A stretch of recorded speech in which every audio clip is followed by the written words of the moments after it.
Assalamualaikum ladies and gentlemen. Welcome to the third session of the CEO Talk series on IT entrepreneurship being held by the Punjab Information Technology Board. Through this talk series, we hope to provide a space for young IT students and professionals to meet extraordinary individuals who've had a huge impact on the IT industry. By learning about their journey in setting up businesses that today others aspire to emulate, we hope that budding entrepreneurs such as yourself in the audience will be motivated to follow in their path. Today, we are honored to have with us Mr. Naseer Akhtar, CEO of the Infotech Group. Mr. Akhtar, a graduate of Government College Lahore, is an experienced industry executive with over 25 years of proven leadership in business management and technology. During his career, Mr. Akhtar has held leadership positions with a number of multinational organizations within Pakistan, the Middle East, Africa, and USA. He founded Infotech, brought it to profitability, and continues to build on that success with double-digit year-on-year growth. Under his direction, the team at Infotech introduced several innovative products and service models, engaged strategic alliances, and developed new markets. It's an honor to have you with us, sir. To start proceedings, I would like to call upon Umar Farooq for recitation from the Holy Quran. أعوذ بالله من الشيطان الرجيم بسم الله الرحمن الرحيم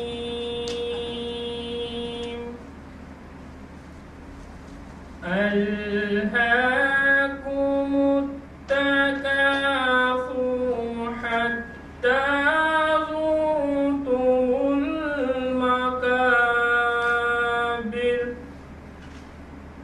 كلا سوف تعلمون ثم كلا سوف تعلمون كلا لو تعلمون علم اليقين لترون الجحيم ثم لترونها عين اليقين ثم لتسألن يومئذ عن النعيم صدق الله العظيم. I would like to thank you, Umar. PITB has taken certain great initiatives which are actually were unheard of until a few years ago. I know that the organization has been in place for several years, but the activities initiated under the dynamic leadership of myself are really commendable, and thank you very much. Continue with the good work. I don't have a fancy story to tell here. Neither I have any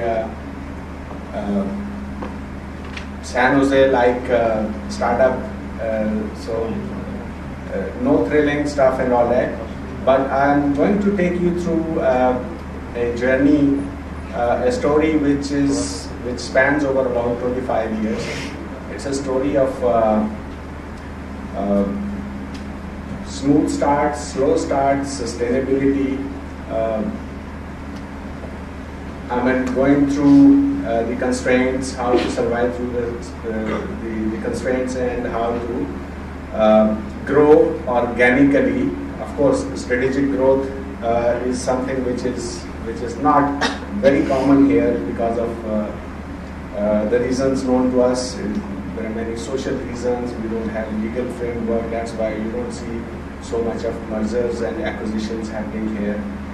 So every company primarily looks for pretty much organic growth. So that's why I'm satisfied that it took me about 25 years to reach here, but there isn't any regret that I have. So I'll briefly take you through the transition, several transition phases that Infotech has gone through over the last 20 years. And then I will try to spend more time going through interactive sessions as to how and what is required, what are the essentials and ingredients that one has to consider in order to think or to embark upon a business venture. So let me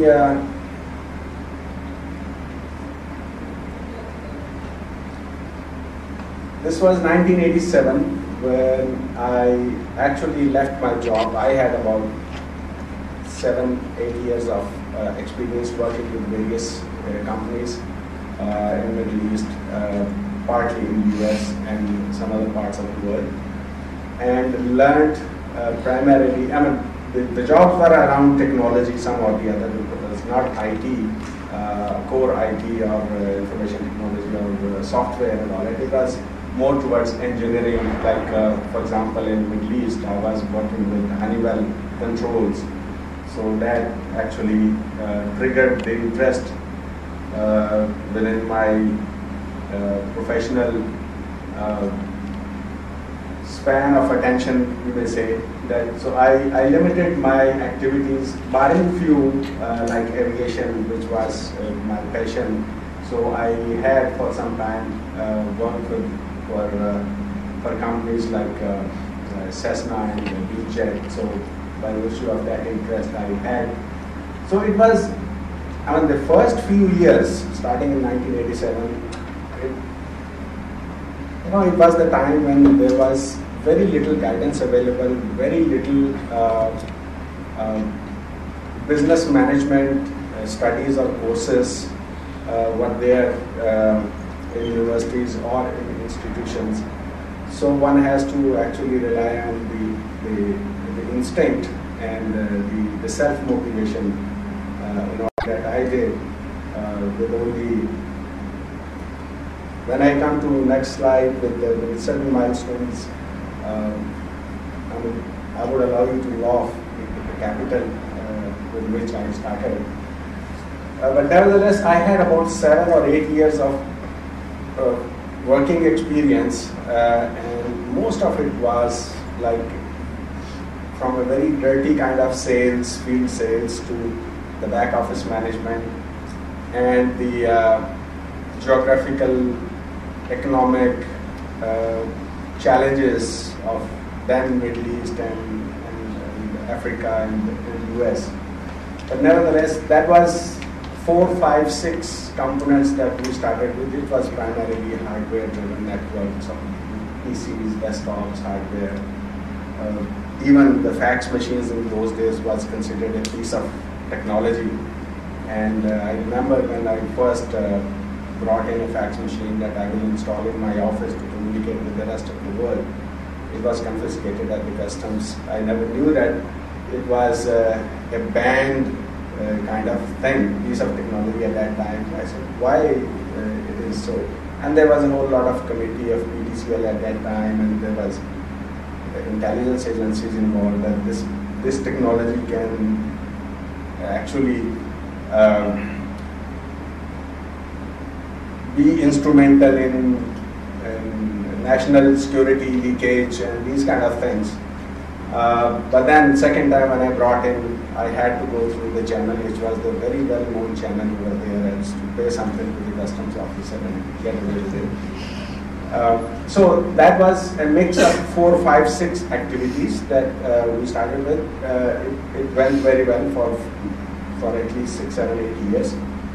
Then I decided to consolidate and focus on few things, ideally one thing. That's where in 1995 the Infotech was spun off from the main business, and it was purely an information technology related work that we wanted to do. And gradually then we had to close down all the other businesses, which was instrumental in my sustainability, because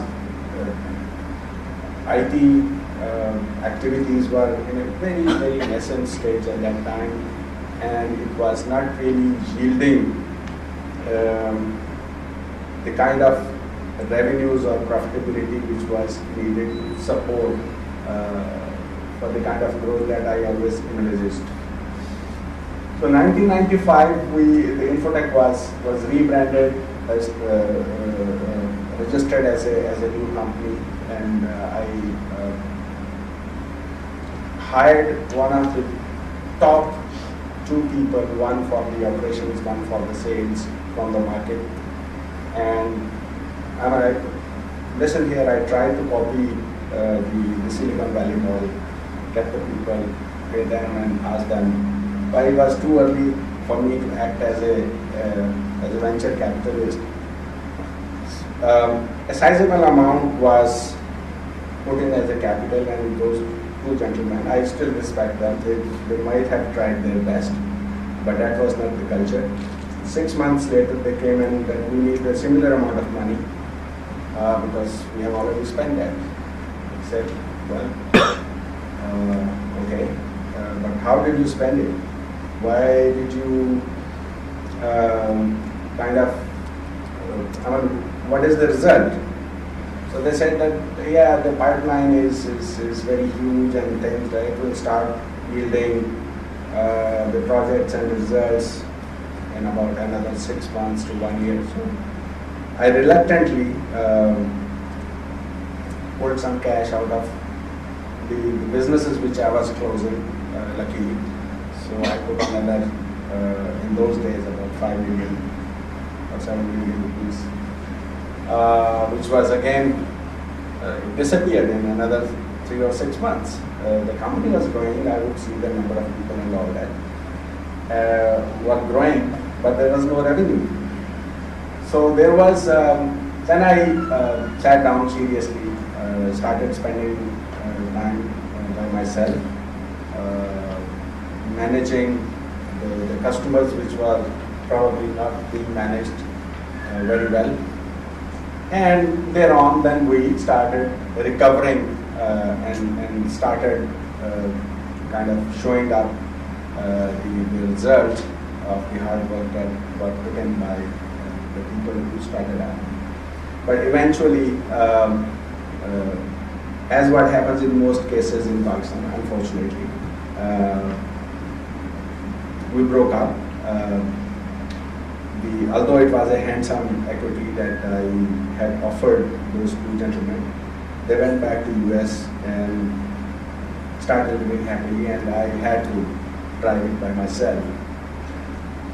Okay, now that was a period when technology was turning more from pieces of hardware into services and software and solutions and applications. So with the passage of time, we continue to adapt to the changes and the dynamics of the markets. Those wanted us to align ourselves with our customers' objectives, and we have been doing it very successfully till very recently. So eventually now we are,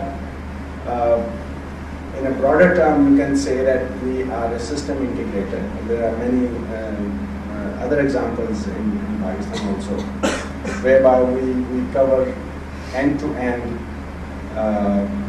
landscape of technology requirement of any businesses or governments and all that. So that's more or less in 5 years break the evolution of Infotech of today. I'll take you to a few milestones that we have been covering. As I said, 1987, it was only 60,000 rupees of saving that I could have from my previous employments. I was recently married, had 2 young kids. So, but was determined to do something because that was my dream.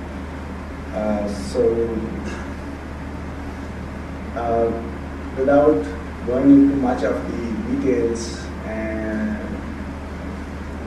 the surprises that I was about to to have, like for example, I thought that 60,000 rupees rental furniture for a small office would take me about a couple of months, and then this money will start growing and all that.